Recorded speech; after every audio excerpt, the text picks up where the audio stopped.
ജീവിക്കാനുള്ള മാർഗം, ഒരു പ്രതിസന്ധി അതിജീവിക്കാൻ മനുഷ്യരാശിക്കുള്ള മാർഗം, ഈശോ കഴിഞ്ഞാൽ പിന്നീട് കർത്താവിൻ്റെ പിൻഗാമിയായി ലോകത്തെ നയിക്കേണ്ടത് പത്രോസാണ്. അതുകൊണ്ട് പത്രോസിനോട് ദൈവം സംസാരിക്കും. അതുകൊണ്ട് ഈശോ പറയും, ശമയോൻ, മാംസരക്തങ്ങളല്ല, എൻ്റെ സ്വർഗസ്ഥനായ പിതാവാണ് ഇത് നിനക്ക് വെളിപ്പെടുത്തിയത്. പത്രോസിൻ്റെ വേറെയും വെളിപാടുണ്ട്, പിതാവ് വെളിപ്പെടുത്തിയ വെളിപാട്. പത്രോസിന് തള്ളിപ്പറച്ചത് പോലും ഒരു വെളിപാടാണ്. പത്രോസ് തള്ളിപ്പറഞ്ഞ് എന്തും പറഞ്ഞാൽ തള്ളിപ്പറഞ്ഞത്, ഞാനവനെ അറിയുന്നില്ല. രക്ഷപ്പെടാൻ വേണ്ടി ദൈവം പറഞ്ഞു കൊടുത്ത ഒരു കുരുട്ട് ബുദ്ധിയാണ്. ഇവനും മാനുഷികമായ ബലഹീനതയാണ്. ഇവൻ തള്ളിപ്പറയുമെന്ന് ഈശോ കട്ടായം പറഞ്ഞതാണ്. ഇവൻ തള്ളിപ്പറയും. ആ തള്ളിപ്പറച്ചിൽ പോലും അവനെ കുറ്റം വിധിക്കാൻ പറ്റാതിരിക്കാനുള്ള വാക്കാണ് പിതാവ് വെളിപ്പെടുത്തി കൊടുക്കുന്നത്. എന്താണ്? ഞാൻ നിന്നെ അറിയുന്നില്ല, അറിഞ്ഞിട്ടില്ല എന്ന് പറഞ്ഞാലുള്ള അവസ്ഥ എന്താ? മനുഷ്യന് ക്ഷമ ലഭിക്കാനും തെറ്റ് ചെയ്ത മനുഷ്യനെ ജാമ്യത്തിലെടുക്കാൻ വേണ്ടി സ്വർഗം പത്രോസിന് വേണ്ടി തന്ത്രപൂർവ്വം കണ്ടുപിടിച്ച ഒരു ഫോർമുലയാണത്. എന്താ കാര്യം എന്നറിയാവോ? അറിയണില്ല എന്ന് പറയുമ്പോഴേ കർത്താവും എന്താ പറഞ്ഞത്? പിതാവേ, ലൂക്കായുടെ സുവിശേഷം 24:23 എന്താ പറഞ്ഞത്? പിതാവേ, ഇവർ ചെയ്യുന്നത് എന്തെന്ന് ഇവരറിയുന്നില്ല, അതിനാൽ ഇവരോട് ക്ഷമിക്കണമേ. സ്വർഗത്തിനും മനുഷ്യനെ രക്ഷിക്കാനുള്ള ഒരു നിഗൂഢമായ ജാമ്യ വ്യവസ്ഥയാണ്. ജാമ്യത്തിലെടുത്താണ് ഈശോ. തൻ്റെ ശത്രുക്കളെയും കൊലപാതകളെയും പോലും കർത്താവിൻ്റെ സ്നേഹം ജാമ്യത്തിലെടുക്കും. എന്ത് പറഞ്ഞുകൊണ്ടാണെന്നറിയാവോ? തന്നെ കൊലപാതകളെപ്പോലും രക്ഷിക്കാൻ വേണ്ടി ദൈവത്തിൻ്റെ സ്നേഹം കണ്ടുപിടിച്ച സ്വർഗത്തിൻ്റെ ജാമ്യ വ്യവസ്ഥയാണ്. എന്താണ്? പിതാവേ, ഇവർ ചെയ്യുന്നത് എന്തെന്ന് ഇവരറിയത്തില്ല, ഇവരോട് ക്ഷമിക്കണമേ. അതുതന്നെയാണ് ഈശോ പല പ്രാവശ്യം ആവർത്തിക്കുന്നുണ്ട്. എന്തുകൊണ്ടാണ് മക്കൾ തെറ്റ് സംഭവിക്കണത്? ദൈവത്തെയോ, ദൈവത്തിൻ്റെ ശക്തി, ദൈവത്തിൻ്റെ വചനത്തെയോ, ഒന്ന് പറഞ്ഞേ, ദൈവത്തിൻ്റെ വചനത്തെയോ, ദൈവത്തിൻ്റെ ശക്തിയെക്കുറിച്ചോ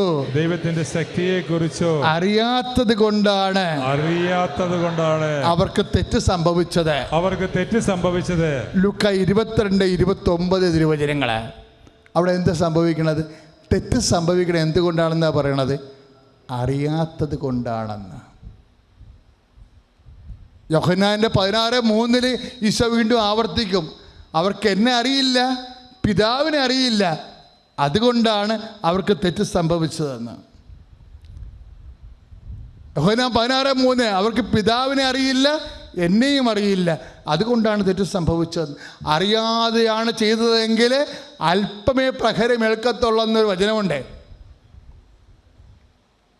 ലൂക്ക 12:24 നീ അറിയാതെയാണ് ചെയ്തതെങ്കിൽ അല്പമേ പ്രഹരമേൽക്കത്തുള്ളെന്ന്. ആ നിഗൂഢമായ രഹസ്യമാണ് പത്രോസിന് ജാമ്യത്തിലെടുക്കാൻ വേണ്ടി ദൈവം പത്രോസിന് വെളിപ്പെടുത്തി കൊടുക്കുന്നത്. പത്രോസ് പറഞ്ഞു, എനിക്കറിയില്ല എന്ന് പറഞ്ഞു. ആ വാക്കിൽ വെച്ച് വാസ്തവത്തിൽ ആ ഒരു വാക്കുകൊണ്ട്, മനുഷ്യ നിൻ്റെ വാക്കുകൊണ്ട് തന്നെ നിന്നെ വിധിക്കുമെന്ന് ഈശോ പറഞ്ഞിട്ടുണ്ട്. ഞാനിത് പറയണത് കാരണം എന്താ അറിയോ? ഇത് ദൈവത്തിൻ്റെ ഒരു മനസ്സ് ദൈവ പൈതലും മനസ്സിലാക്കി ആ ദൈവത്തിലേക്ക് നീ എത്ര നീചനായാലും എത്ര നികഷ്ടമായ സാഹചര്യത്തിലാണ് ജീവിച്ചെങ്കിലും നിനക്ക് നിരാശ ഉണ്ടെങ്കിൽ ദൈവം നിന്നെ വിളിക്കുകയാണ്, നീ തിരിച്ചു വരണമെന്ന്. നിന്നെ ജാമ്യത്തെടുക്കാൻ വേണ്ടി ഇല്ലാത്ത വാക്കും ഇല്ലാത്ത വകുപ്പ് കണ്ടുപിടിച്ചുകൊണ്ട് ദൈവവചനം കാത്തിരിക്കുന്നു.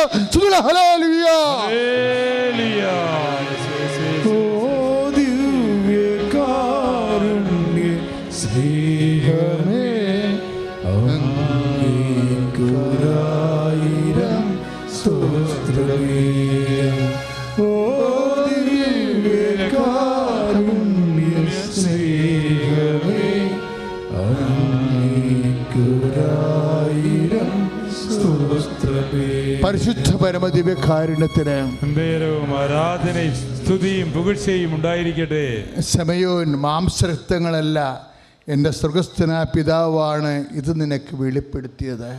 അതുപോലെ ശമയോൻ്റെ വെളിപാടാണ് രാത്രി മുഴുവനും ഞങ്ങൾ പണിപ്പെട്ടിട്ട് ഞങ്ങൾക്കൊന്നും കിട്ടിയില്ല. കടലിൽ മീനില്ല കർത്താവേ. വെള്ളമില്ലാത്ത സ്ഥലത്ത് എങ്ങനെ മുങ്ങും? മീനില്ലാത്ത കടലിൽ നിന്ന് എങ്ങനെ മീൻ പിടിക്കും എന്ന് ചോദിക്കുമ്പോൾ ദൈവത്തിന് ജ്ഞാനം വെളിപ്പെടുത്തിക്കൊണ്ട് ഉടമ്പടി പാലിച്ചാൽ മതിയെന്ന്. പുറപ്പാട് 19:8 പറഞ്ഞില്ലേ, കർത്താവ് പറഞ്ഞതുപോലെ ഞങ്ങൾ നിറവേറ്റുമെന്ന്. അപ്പോൾ കർത്താവ് ജെറീക്കോ കോട്ട പൊടിക്കും, കർത്താവ് ജോർദാൻ വറ്റിക്കും, ശെമയോനും അത് തന്നെയാണ് പറയണത്. കർത്താവെ, അങ്ങ് പറഞ്ഞതനുസരിച്ച് ഞാൻ വിലയിറക്കും. അപ്പോൾ മീനില്ലാത്ത കടലിൽ മീനുണ്ടാക്കുന്നത് അങ്ങായിരിക്കും. മീൻ കയറാത്ത വലയിലേക്ക് മീൻ കയറ്റുന്നത് അങ്ങായിരിക്കും. എല്ലാം നീ തന്നെയായിരിക്കും. കൈയടിച്ച് കർത്താവ്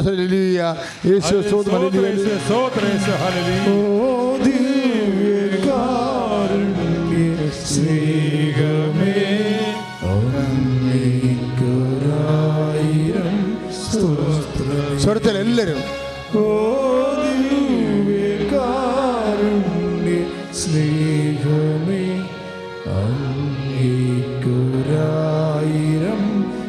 സ്തുതിക്കട്ടെ. Hallelujah hallelujah hallelujah.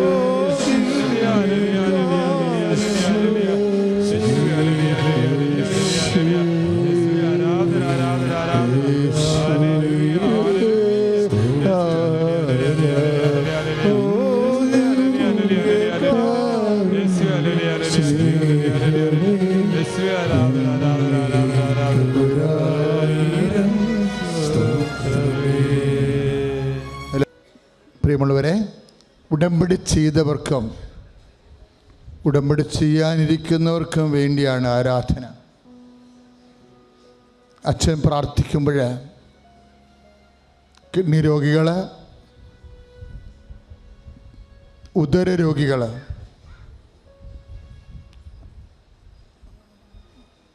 ഹൃദയ രോഗികൾ സാക്ഷ്യങ്ങൾ കേൾക്കുമ്പോൾ നമുക്ക് മനസ്സിലാകും 15 മില്ലിയൊക്കെ ദൂരമുള്ള ദൂരങ്ങളാണ് കർത്താവ് പെട്ടെന്ന് നടക്കുന്നത്. കൃപാസനം പത്രത്തെ ആശീർവദിച്ചാണ് നിങ്ങൾക്ക് നൽകിയിരിക്കുന്നത്. ചില മക്കൾ അതൊക്കെ കൊണ്ട് വലിയ കാര്യങ്ങൾ നേടുന്നുണ്ട്. അവിടെ സാക്ഷ്യങ്ങൾ കേൾക്കുമ്പോഴാണ് നമുക്ക് കർത്താവിൻ്റെ ശക്തിയെക്കുറിച്ചും കർത്താവ് പത്രത്തെ ഒരു ഉപകരണമാക്കുന്നതിനെക്കുറിച്ചൊക്കെ നമുക്ക് ഒരു അറിവ് കിട്ടുന്നത്. അത് ഞങ്ങളാരും ഇവിടുന്ന് പറഞ്ഞു കൊടുക്കണ അറിവല്ല, അത് ജനങ്ങൾക്ക് അനുഭവം കൊണ്ട് ബോധ്യമാകുന്ന ദൈവത്തിൻ്റെ ചില ആന്തരിക വെളിപാടുകളാണ്. അതുകൊണ്ടാണ് ചേച്ചി പറയണത്, അമ്മയെ ആശുപത്രി കൊണ്ടുപോകുമ്പോൾ ICU ആംബുലൻസിൻ്റെ ഉള്ളിൽ അമ്മ കിടക്കുമ്പോൾ മരവിച്ച തലയുടെ താഴെ പത്രം വെച്ചിരിക്കണം. അതെന്താണ്? അത് ആശീർവദിച്ചാണ് അമ്മ കൂടെ സഞ്ചരിക്കുമെന്ന്. പിന്നെ നോക്കുമ്പോൾ ക്ലോട്ടില്ല. അമ്മ പറഞ്ഞു, ഞാൻ ഒറ്റയ്ക്ക് നടന്ന് പോയിക്കൊള്ളാമെന്ന് പറഞ്ഞു. ജഡം പോലെ, ഈ ശവം പോലെ കിടന്ന അമ്മയാണ് പറയണത്, ഞാൻ ഒറ്റയ്ക്ക് നടന്ന് ഡോക്ടറെ അടുത്ത് പോയിക്കൊള്ളാമെന്ന്. നമ്മളിതെല്ലാം വലിയ കാര്യങ്ങളാണ് കേട്ട് പിരിയണത്. അപ്പോഴും നിങ്ങൾ സന്തോഷത്തോടെ ഇരിക്കണം.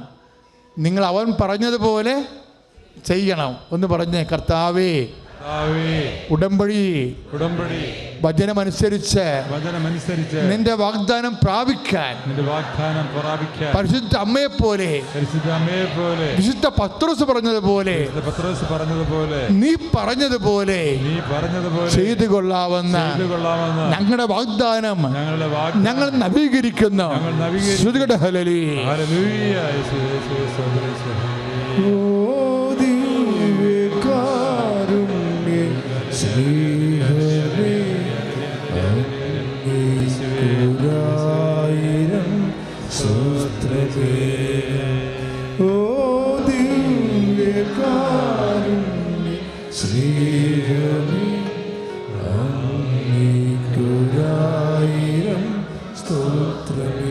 ആദ്യമായി പരിശുദ്ധമ്മ പ്രത്യക്ഷപ്പെട്ട ഈ ആൾത്താരയിൽ വന്ന് സാക്ഷ്യം പറയാൻ എന്നെ ഇടവരുത്തിയ എൻ്റെ കൃപാസനമ്മയ്ക്കും തിരുക്കുമാരനും ഒത്തിരി നന്ദി പറയുന്നു.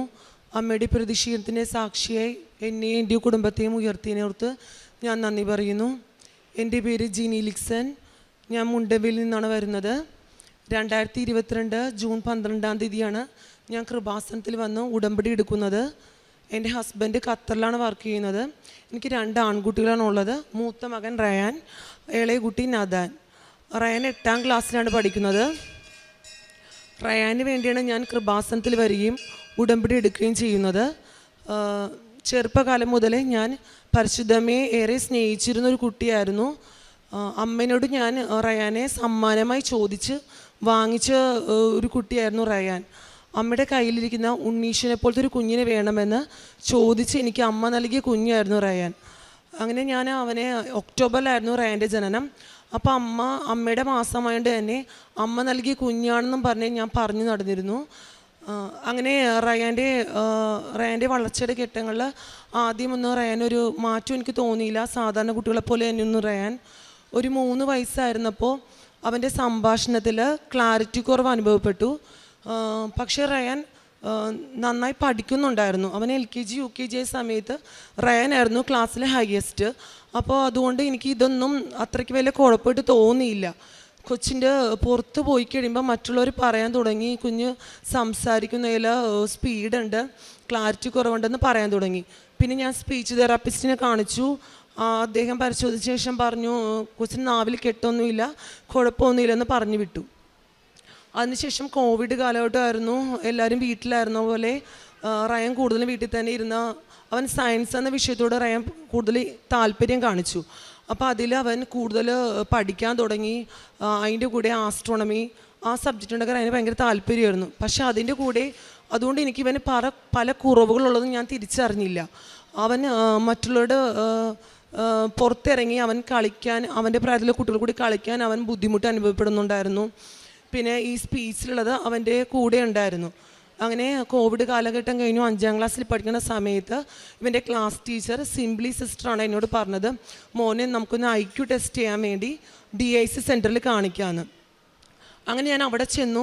ആ ഡോക്ടറിനോട് ഞാൻ പറഞ്ഞു, ഇവൻ്റെ കാര്യങ്ങളെല്ലാം പറഞ്ഞപ്പോൾ ആദ്യത്തെ ദിവസം ഡോക്ടർ പറഞ്ഞു മകനൊരു ജീനിയസ് ആകും, അവൻ നല്ല ബ്രില്യൻ്റ് ആണ് കുട്ടി എന്നൊക്കെ പറഞ്ഞു വിട്ടു. 2ാമത്തെ ദിവസം ഞാൻ ചെന്നു, ഒരു സീനിയർ പീഡിയാട്രീഷ്യനാണ് കാണിച്ചത്. അദ്ദേഹം എന്നോട് 1 മണിക്കൂർ എന്നോട് കുറേ ക്വസ്റ്റ്യൻസ് റയാൻ്റെ ചോദിച്ചു. അങ്ങനെ അവസാനം റയാനെ പുറത്ത് നിർത്തിയിട്ടാണ് എന്നോട് പറഞ്ഞത് അവനൊരു ഒട്ടിസ്റ്റിക് കുട്ടിയാണെന്ന് എന്നോട് പറഞ്ഞു. ഞാൻ ഓട്ടിസം എന്നൊരു പേര് തന്നെ എനിക്ക് കേൾക്കുമ്പോൾ ഭയങ്കര പേടിയാണ്. ഞാൻ അന്നേ വരെയുള്ള എൻ്റെ വിചാരണ ഓട്ടിസമുള്ള കുട്ടികൾക്ക് പഠനപരമായിട്ട് അവർക്ക് ബുദ്ധിമുട്ടായിരിക്കും, അതിനക്ക് സംസാരിക്കാൻ കഴിയില്ല, ഇങ്ങനെയൊക്കെയാണ് എൻ്റെ മനസ്സിലുണ്ടായിരുന്ന ധാരണ. അപ്പോൾ എൻ്റെ കൂടെ ഉണ്ടായിരുന്ന കുട്ടി 10 വയസ്സായിട്ടും ഞാൻ അറിഞ്ഞിട്ടില്ല എന്ന് പറഞ്ഞപ്പോൾ ഞാൻ ഒത്തിരി വിഷമിച്ചു, ഞാൻ ഒത്തിരി കരഞ്ഞു. അവിടെ ഞാനൊരു വിഷാദ രോഗിനെ പോലെയാണ് വീട്ടിലേക്ക് പോയത്. പക്ഷേ ഹസ്ബൻഡ് ഖത്തറിലായതുകൊണ്ട് കുട്ടികളുടെ കാര്യങ്ങൾ ഞാൻ ഒറ്റയ്ക്ക് നോക്കണം. പക്ഷേ വീട്ടിൽ എനിക്കൊന്നും ചെയ്യാൻ പറ്റുന്നില്ല. അങ്ങനെ ഞാൻ മുമ്പോട്ട് പോകുന്ന സമയത്തായിരുന്നു നമ്മുടെ ജീവിതത്തിൽ ഒരു ദുരന്തം ഉണ്ടാകുമ്പോൾ പരിശുദ്ധമ്മയെ നമ്മെ വിളിക്കുമെന്ന് പറഞ്ഞ പോലെ ഇവൻ്റെ ക്ലാസ് ഗ്രൂപ്പിൽ അനു എന്നൊരു കുട്ടിയുടെ ഉടമ്പടി സാക്ഷ്യം ഞാൻ കേൾക്കാൻ ഇടവന്നു. അത് കണ്ടപ്പോൾ തന്നെ അമ്മ എന്നെ വിളിക്കുന്നുണ്ടായിരുന്നു. എനിക്ക് എന്തോ എന്നെ അമ്മ ഇങ്ങോട്ട് മാടി വിളിക്കുന്ന പോലെ എനിക്ക് തോന്നി. ഞാൻ അന്നോട് സംസാരിച്ചു, അവനെ ഇവിടെ കൊണ്ടുവന്നു. ഞാനിവിടെ വന്നു. ഈ ആൾക്കാരുടെ ഫ്രണ്ടിൽ നിന്ന് ഞാൻ അമ്മേനോട് ഒത്തിരി ഞാൻ കരഞ്ഞു പ്രാർത്ഥിച്ചു. ഞാൻ അമ്മേനോട് പറഞ്ഞു, അമ്മേനോട് ഞാൻ സമ്മാനമായി ഒരു കുഞ്ഞിനെ ചോദിച്ചതല്ലേ, അമ്മയോട് ചോദിച്ചിട്ട് എനിക്ക് കിട്ടിയ കുട്ടിയല്ലേ, എന്തുകൊണ്ട് ഞാനിത് അറിഞ്ഞില്ല എന്ന് പറഞ്ഞു. ഇത്ര വയസ്സായിട്ടും ഇവൻ ഇങ്ങനൊരു എൻ്റെ കൂടെയുള്ള കുട്ടിക്ക് ഈ കാറ്റഗറിലാന്ന് ഞാൻ അറിഞ്ഞില്ലല്ലോ എന്ന് പറഞ്ഞ് ഞാൻ ഒത്തിരി കരഞ്ഞു. പിറ്റേ മാസം തന്നെ എനിക്ക് ബഹുമാനപ്പെട്ട ജോസഫ് അച്ഛനെ കണ്ടു. റയാന് അനുഗ്രഹിച്ചു. അച്ഛൻ കുറേ പ്രാർത്ഥിച്ചു, എന്നോട് സാക്ഷ്യം പറയാൻ വന്നു എന്ന് പറഞ്ഞു. ഞാൻ റയാൻ്റെ ഉടമ്പടിയിൽ ആദ്യമായിട്ട് എഴുതിയിരുന്നത് അവൻ്റെ കുറവുകൾ അനുഗ്രഹമാക്കി തീർക്കണമെന്നാണ് എഴുതിയിരുന്നത്. ഇവിടെ നിന്ന് പോയി ഞാൻ റയാനോട് അവന് സംഭവിച്ച കാര്യങ്ങളെല്ലാം പറഞ്ഞു കൊടുത്തു. റയാൻ എന്നെ കൂടിയിരുന്ന് പ്രാർത്ഥിക്കാൻ തുടങ്ങി. റയാൻ ഒരു 2ാം ക്ലാസ് മുതൽ തന്നെ റയാനാണ് ഞങ്ങളുടെ വീട്ടിൽ കുടുംബ പ്രാർത്ഥന എത്തിക്കുന്നത്. ശിവന് രഹസ്യങ്ങളെല്ലാം ബൈ ഹാർട്ടായിട്ട് അറിയാം. ഈ നിമിഷം വരെ ഞങ്ങളുടെ വീട്ടിൽ ബുക്ക് വേണ്ട, റയാനാണ് ചൊല്ലുന്നത്. അപ്പോൾ റയാനും ബൈബിളൊക്കെ കൂടുതൽ വായിക്കാൻ തുടങ്ങി. ഇവന് സ്പീച്ചിൻ്റെ മേഖലയാണ് ഏറ്റവും കൂടുതൽ കുറവുകളുണ്ടായിരുന്നത്. ആ മേഖലയിൽ തന്നെ പരിശുദ്ധ അമ്മ അവന് കുറേ അവസരങ്ങൾ ഒരുക്കി. സ്കൂളുകളിൽ കലോത്സവങ്ങളിൽ റയാൻ പങ്കെടുക്കാൻ തുടങ്ങി. പ്രസംഗ മത്സരത്തിൽ അവൻ സബ് ജില്ലയിൽ പോയി ഫസ്റ്റ് വാങ്ങി. ജില്ലാ മത്സരത്തിൽ പോയി അവിടെ നിന്ന് അവന് പുരസ്കാരങ്ങൾ കിട്ടും. സാധാരണ കുട്ടികളെ കൂടിയാണ് റയാൻ മത്സരിക്കുന്നത്. അതുകൊണ്ട് ജഡ്ജസ് ഇവനെ കുറേ അഭിനന്ദിച്ചു. റയാന് കുറേ അവാർഡുകളും പുരസ്കാരങ്ങളും കിട്ടി. ഇതിൻ്റെ കൂടെ അവൻ കേരളത്തിൻ്റെ വനവകുപ്പിൻ്റെ മേഖലയിൽ പ്രസംഗ മത്സരത്തിൽ പങ്കെടുത്തു. അവിടുന്ന് റയാന് സെക്കൻഡ് കിട്ടി. പിന്നെ അതേപോലെ തന്നെ ഒത്തിരി മേഖല, അതായത് മലയാള മനോരമയുടെ സ്പീച്ച് കോമ്പറ്റീഷൻ, മാതൃഭൂമിയുടെ, അങ്ങനെ വലിയ വലിയ സ്ഥലത്തെല്ലാം റയാൻ പോകുന്നിടത്തെല്ലാം ഞാൻ അവന് നേർച്ച വസ്തുക്കൾ ഉപയോഗിച്ചിട്ടാണ് വിടുന്നത്. ഉടമ്പടി കാശ് രൂപം റയാൻ്റെ അടുത്ത് കൊടുത്തു വിടും. ഉടമ്പടി തൈലം അവൻ്റെ നെറ്റിയിൽ പുരട്ടിയും ഉടമ്പടി ഉപ്പും കൊടുത്താണ് ഞാൻ വിടുന്നത്. അങ്ങനെ അവിടെ എന്തിൻ്റെ മേഖലയാണ് അവന് കുറവുണ്ടായത്, ആ മേഖല തന്നെ അത് അമ്മ അനുഗ്രഹമാക്കി തീർക്കുകയായിരുന്നു. പിന്നെ റയാൻ അതുപോലെ ചെസ്സ് അവൻ്റെ ഹോളി കമ്മ്യൂണിന് ഒരാൾ ഗിഫ്റ്റായിട്ട് കൊടുത്തതാണ്. എനിക്കതിനെപ്പറ്റി അറിയില്ല. ഞാൻ അവനെ തനിയെ അതിന് പഠിക്കാൻ തുടങ്ങി. അങ്ങനെ ചെസ്സിൽ അവൻ തനിയെ പഠിച്ചെടുത്തിട്ട് സാധാരണ കുട്ടികൾ കൂടി മത്സരിച്ച് ജില്ലയിൽ നിന്ന് ഫസ്റ്റ് കിട്ടി. അങ്ങനെ സ്റ്റേറ്റ് ലെവൽ വരെ അവൻ പോയി. അവനെ എല്ലാ ജഡ്ജസും അവിടെ അഭിനന്ദിച്ചു. അവൻ്റെ കഴിവുകൾ കണ്ട് ജഡ്ജസ് എല്ലാം അവനെ അഭിനന്ദിക്കാനും അവന് കുറേ പുരസ്കാരങ്ങളും കിട്ടാനും തുടങ്ങി. അതിനുശേഷം ഞാൻ അമ്മേനോട് പറഞ്ഞിട്ടുണ്ടായിരുന്നു, എനിക്ക് അവനൊരു ഗിഫ്റ്റഡ് ആണെന്ന് എനിക്കറിയാം. അവന് ഗിഫ്റ്റഡായിട്ട് അമ്മ എനിക്ക് നൽകിയതുപോലെ മറ്റുള്ളവരും പറയണം എൻ്റെ മോനൊരു ഗിഫ്റ്റഡ് ബോയ് ആണെന്ന് പറയണമെന്ന് പറഞ്ഞിട്ടുണ്ടായിരുന്നു. അതിനുവേണ്ടി അമ്മ അവൻ ഒരുക്കിയത്, അവൻ 7ൽ നിന്ന് 8ാം ക്ലാസ്സിലേക്കായപ്പോൾ USS എക്സാമിൻ്റെ ഒരു സ്കോളർഷിപ്പ് വന്നു. അത് കിട്ടാൻ ഭയങ്കര ബുദ്ധിമുട്ടുള്ള ഒരു സ്കോളർഷിപ്പാണ്. അവൻ്റെ സ്കൂളിൽ നിന്ന് എഴുതിയതിൽ 5 കുട്ടികളാണ് അതിൽ പാസ്സായത്. അതിൽ നല്ല മാർക്കോടെ റയാന് വിജയിക്കാൻ കഴിഞ്ഞു. ഒരു ദിവസം എറണാകുളം ജില്ലയിൽ നിന്ന് തന്നെ വിളിക്കുകയാണ്, നിങ്ങളുടെ മകനാണ് USS എക്സാം എഴുതിയതിൽ ഗിഫ്റ്റഡ് ചിൽഡ്രനായിട്ട് എറണാകുളം ജില്ലയിൽ നിന്ന് സെലക്ട് ആയിട്ടുള്ളത്. അത് അവന് എറണാകുളം ജില്ലയിൽ നിന്ന് തന്നെ ഹയസ്റ്റ് മാർക്കിൽ ഒരാളായി റയാൻ സെലക്ട് ചെയ്തു. അപ്പം ഞാൻ അമ്മനോട് ചോദിച്ചിട്ടുണ്ടായിരുന്നു, എൻ്റെ മോനെ ഒരു ഗിഫ്റ്റഡാക്കി തീർക്കണമെന്ന് പറഞ്ഞുകൊണ്ട് അമ്മ എനിക്കും അതിൻ്റെ സർട്ടിഫിക്കറ്റായിട്ട് മോൻ ഗിഫ്റ്റഡ് ചിൽഡ്രൻ്റെ സർട്ടിഫിക്കറ്റ് ഉണ്ടെന്ന് എനിക്ക് അറിഞ്ഞുകൂടായിരുന്നു. പക്ഷേ ഇവൻ്റെ സ്കൂളിൽ നിന്ന് ആയിരിക്കും ഇങ്ങനെ ഒരു ഈ കാറ്റഗറിയിലേക്ക് റയാൻ മാത്രമേ വന്നിട്ടുണ്ടായുള്ളൂ. അങ്ങനെ എറണാകുളം ജില്ലയിൽ നിന്ന് തന്നെ അവൻ ഗിഫ്റ്റഡ് ചിൽഡ്രൻ എന്ന കാറ്റഗറിയിലേക്ക് പരിശുദ്ധമ്മ അവൻ ഉയർത്തി. ഈ സ്കോളർഷിപ്പ് എല്ലാം എഴുതാൻ പോകുമ്പോൾ എല്ലാം ഇവന് ഞാൻ പരിശുദ്ധമ്മയുടെ കാശ് രൂപം കൊടുത്താണ് വിടുന്നത്. അതിനുശേഷം ഞാൻ ഒരു ദിവസം ഒരു മൊബൈൽ കാണാനിട വന്നു, സർക്കാരിൻ്റെ ഉജ്ജ്വല ബാല പുരസ്കാരത്തിനുള്ള അവാർഡ്. അതായത് കുട്ടികൾക്ക് എന്തെങ്കിലും കഴിവുകളുള്ള കുട്ടികളാണെങ്കിൽ ആ മേഖലയിൽ അവർക്ക് സർക്കാർ കൊടുക്കുന്ന പുരസ്കാരമാണ്. അപ്പോൾ റയാൻ അത് നവംബർ 5-ാം തീയതി ആയിരുന്നു ഇതായിരുന്നു ആ പുരസ്കാരത്തിൻ്റെ ഇത്. അപ്പോൾ അത് റയാന് ആസ്ട്രോണമിയിലും ചെസ്സിലും എനിക്കറിയാമായിരുന്നു അവന് നല്ല കഴിവുകളുണ്ടെന്ന്. അവന് കുറേ സർട്ടിഫിക്കറ്റുകൾ ആസ്ട്രോണമിയിലും ചെസ്സിലും അവന് കിട്ടിയിട്ടുണ്ട്. അപ്പോൾ പരിശുദ്ധമ്മ ഈ പരസ്യം കണ്ടപ്പോൾ തന്നെ എന്നെ അതിലേക്ക് അപ്ലൈ ചെയ്യുന്ന പറഞ്ഞുകൊണ്ടിരിക്കുന്നു. ഞാനപ്പോൾ അതിലേക്ക് അപ്ലൈ ചെയ്തു. അതിനുശേഷം അവനെ കാക്കനാട് ശിശു സംരക്ഷണ സമിതിയിൽ നിന്ന് വിളിച്ചു. അപ്പോൾ അവിടെ നിന്ന് പറഞ്ഞു റയാൻ സെലക്ട് ആയിട്ടുണ്ടെന്ന് പറഞ്ഞു. അവിടെ ചെന്നപ്പോഴാണ് അവൻ ഇങ്ങനെയുള്ളൊരു കുട്ടിയാണെന്ന് അവരറിയുന്നത്. അതിനുശേഷം അവരെന്നോട് പറഞ്ഞു, നമുക്ക് തിരുവനന്തപുരത്തു നിന്നാണ് ചെയ്യുന്നത്, കേരള സർക്കാരിൻ്റെ ആണല്ലോ, തിരുവനന്തപുരത്തു നിന്നാണ് ചെയ്യുന്നത്. അപ്പോൾ ആകെ 3 കുട്ടികളെ സെലക്ട് ആയിട്ടുണ്ടാവുള്ളൂ. അപ്പോൾ നവംബർ 5-ാം തീയതി എനിക്ക് എൻ്റെ അമ്മ ഒരു കൃപാസന പത്രം തന്നു. അപ്പോൾ ഈ മാസത്തെ കൃപാസന പത്രമായിരുന്നു. ഞാനപ്പോൾ അത് കൈ പിടിച്ചുകൊണ്ടിരിക്കുകയായിരുന്നു. അപ്പോൾ ഞാനത് റയാൻ്റെ ബാഗിലേക്ക് വെക്കാൻ കൊണ്ടുവന്ന സമയത്ത് എൻ്റെ കയ്യിലായിരുന്നു കൃപാസന പത്രം. ആ സമയത്താണ് മലയാള മനോരമയുടെ ഓഫീസിൽ നിന്ന് വിളിക്കുകയാണ്, റയാൻ ജോസഫിൻ്റെ വീടല്ലേ, നിങ്ങളുടെ മകനാണ് ഈ വർഷത്തെ സർക്കാരിൻ്റെ ഉജ്ജ്വല ബാല പുരസ്കാരത്തിന് അവാർഡ് നേടിയിരിക്കണമെന്ന് പറഞ്ഞു.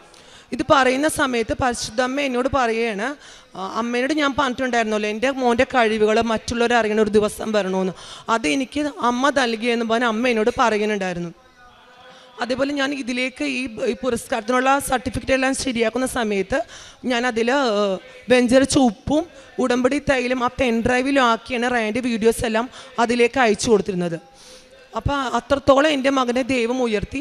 പരിശുദ്ധമ്മയുടെ മധ്യസ്ഥലാണ് ഇതെല്ലാം കിട്ടിയെന്ന് ഞാൻ വിശ്വസിക്കുന്നു. പിന്നെ എൻ്റെ ഇളയ കുട്ടിക്ക് വയറ്റിൽ കടലയുണ്ടായിരുന്നു. 7 കടലയാണ് അവനുണ്ടായിരുന്നത്. ആ കടല മൂലം അവന് പുറത്തുനിന്നുള്ള ഫുഡൊന്നും കഴിക്കാൻ പറ്റില്ലായിരുന്നു. അവന് വോമിറ്റിങ്ങും ഛർദിലും എല്ലാം അനുഭവപ്പെട്ടിരുന്നു. അപ്പോൾ ഇത് 7 കടലയുള്ളതുകൊണ്ട് അവരിത് ഓപ്പറേഷൻ ചെയ്യേണ്ടി വരുമെന്ന് പറഞ്ഞു.